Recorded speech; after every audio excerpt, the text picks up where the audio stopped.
Halo Ibu Astari, saya Adrian Kosasi. Pada kesempatan kali ini saya akan mencoba untuk sharing jawaban soal ujian saya terkait dengan proyek kami kemarin yaitu Graduation Microsite in Binus University. Untuk nomor satu, penjelasan poin-poin utama keterkaitan atau hubungan antara bisnis perusahaan dengan investasi sistem IT.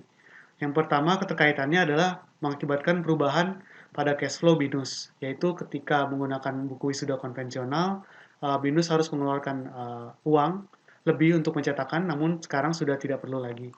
Kemudian yang kedua, terjadi perubahan flow proses bisnis, di mana yang awalnya menggunakan buku wisuda konvensional, itu harus melakukan pencetakan buku, desain, kemudian burning CD, dan lain sebagainya. Sekarang dengan graduation microsite, itu cukup dengan melakukan analis, data entry, dan kemudian publish ke microsite. Selanjutnya untuk yang berikutnya keterkaitannya adalah ketika menginvestasikan graduation microsite ini, BRINUS berhasil meningkatkan image-nya sebagai perguruan tinggi yang sangat mengedepankan teknologi. Kemudian nomor 2, untuk pengukuran investasi ISIT dengan menggunakan balance scorecard, untuk perspektif pertama yaitu dari konsumen. Konsumennya sendiri adalah para mahasiswa yang melaksanakan wisuda. Jadi di sini keuntungan yang didapatkan adalah wisudawan tersebut dapat melakukan download dokumen kelulusan, kemudian dapat melihat video acara wisuda, dan itu tidak dapat dilihat pada buku wisuda konvensional. Kemudian untuk perspektif keuangannya, di sini saya berbasiskan pada ROI-nya atau return on investment-nya. Jadi pada tahun pertama ketika BINUS itu masih mengeluarkan biaya untuk development microsite, ROI-nya itu sekitar 31,8%, masih kecil. Namun untuk tahun-tahun kedua dan seterusnya, itu BINUS meraih ROI, estimasi ROI sekitar 94,1%. Mengapa? Karena BINUS tidak lagi perlu mengeluarkan biaya untuk development website, tapi hanya maintenance, subscription, dan lain-lainnya yang lebih mudah daripada melakukan pencetakan buku wisuda konvensional setiap acara wisuda. Kemudian dari perspektif SDM, ada pengurangan jumlah karyawan yang di-hire dari 10 menjadi 4 orang. Tentu ini menjadi lebih efektif.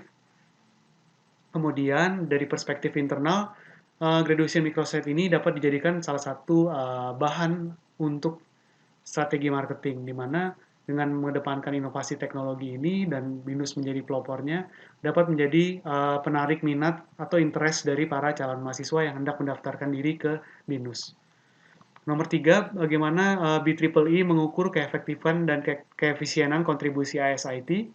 Jadi di sini poin pertamanya bagaimana produk dan layanan dan proses memberikan kontribusi pada ketercapaian seluruh sasaran dan kinerja BINUS. Artinya microsite ini dapat saling menguntungkan untuk BINUS maupun mahasiswanya yang wisuda. Kemudian bagaimana IT memberikan kontribusi, kemudian seberapa baik kualitas teknis IT yang dilibatkan, dan seberapa baikkah aplikasi dan layanan IT dikembangkan, diimplementasikan, dan disupport. Dan tentu saja harus ada maintenance di sini ke arah yang lebih baik dari si graduation microsite-nya.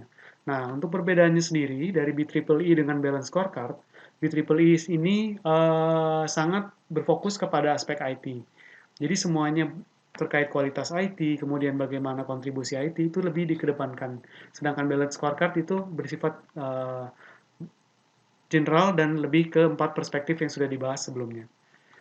Berikutnya untuk manfaatnya, untuk tangible benefits-nya nomor 4 ini ya, untuk tangible benefits atau benefit tidak benefit berwujud, ini BINUS dapat menghemat kas. Kemudian yang kedua dapat mengurangi jumlah panitia. Kemudian untuk benefit tidak berwujudnya, proses pembuatan buku wisuda menjadi lebih cepat. Kemudian kemudahan dalam mencari data wisudawan juga ya semakin mudah karena tinggal diakses melalui internet. Kemudian dokumen kelulusan untuk para wisudawan dalam bentuk soft copy dapat langsung diterima oleh mahasiswa. Sehingga mempermudah untuk mencari lapangan pekerjaan ke depannya. Berikut adalah tabel dari atau penjelasan detail dari benefit-benefit yang sudah dijabarkan sebelumnya. Baik, dari sini saya mendapatkan sesuatu bahwa ketika sebuah perusahaan menginvestasikan sistem informasi dengan cost lebih, effort lebih, dan waktu lebih dan di awal, pada akhirnya akan memetik hasil yang baik. Demikian yang dapat saya sampaikan. Atas perhatiannya, saya ucapkan banyak terima kasih.